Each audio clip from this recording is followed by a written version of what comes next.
5 things Honda needs to do before it's too late. Starting out from motorbikes, they slowly shifted their focus to cars. The reason? They wanted to compete in automobile racing and win. Soichiro Honda, founder of Honda, once said, "If Honda does not race, there is no Honda." In the early 2000s, they even competed on the most exclusive type of automotive racing in the world, the Formula One. Through several racing experiences and technology obtained, Honda decided to put this pedigree onto normal street cars, and from there, they created legendary performance cars like the EK9 Civic Type R and DC2 Type R. So in this video, we explore how Honda can become truly successful in their pursuit of car performance, whilst continuing their growth and gaining dominance.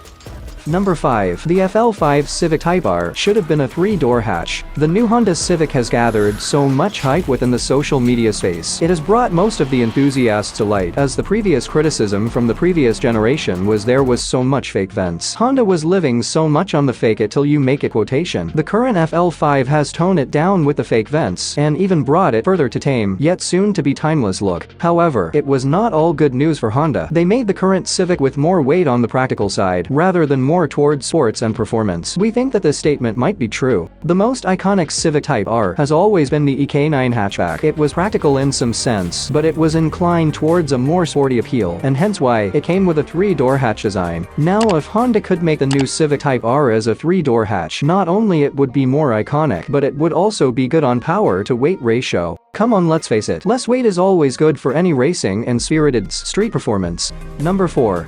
Release limited editions that are true limited editions. Several car makers are guilty of this trend. We have Nissan, for example, who introduced the 50th anniversary R35 GTR.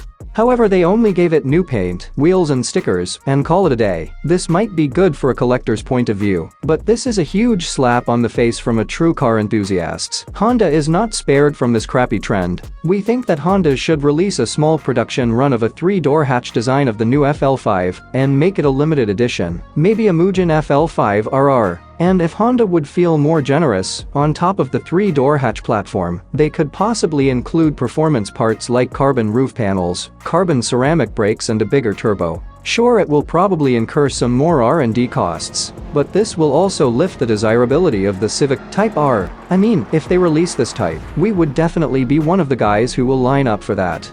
Number 3.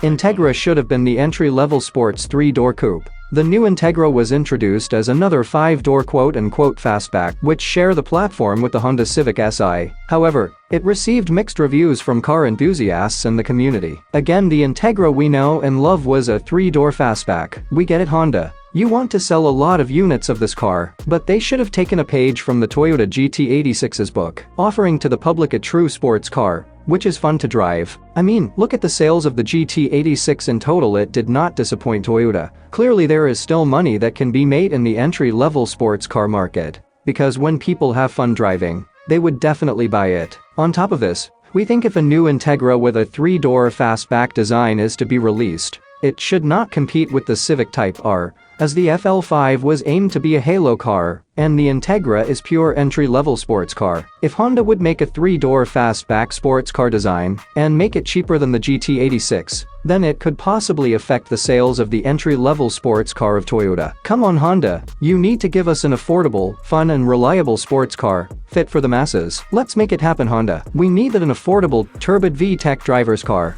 And before we proceed, if you guys want to see more of these videos, hit that subscribe button, so you wouldn't miss out when our new videos drop. Okay, let's go back to Number 2.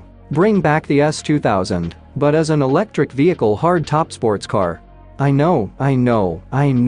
This is kind of an oddball, but hear me out. If you look at the history of Tesla, they have started their range with the Tesla Roadster, then they later expanded their range to what we know today. It's no denying that the message from the green community that EVs will play a significant part in the future is gaining traction. I think it's time that Honda rides this trend, if they want to survive as a company, and what better way to do it by spearheading it with an old-school legend. If Honda would make the S2000 an electric vehicle with a rear-wheel drive platform, it would likely introduce fans to an alternative of the Roadster, and this could be flagship for Honda's EV range. In the performance side of things, EVs have a low center of gravity, making it a great handling car. Now with the fast-paced advancement on battery technology, it could possibly bring lighter and ease of maintenance than the current EV of today.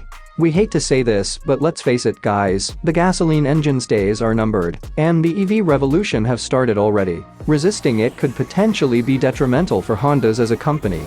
With the S2000 being reintroduced as an fully electric sports car, it could possibly an exciting way for Honda to catch up on the EV game. Honda needs an EV hero, and this car could be it. Number 1. Focus on SUVs and EVs for practicality, and, of course, profit.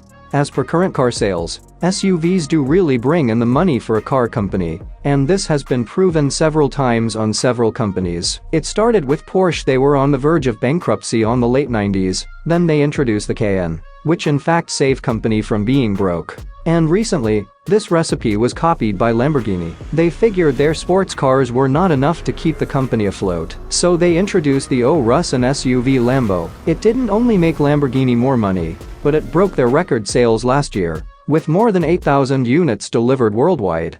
Now for Honda, they need to do this in their lineup. Focus on their SUV range as the cash cow of the company.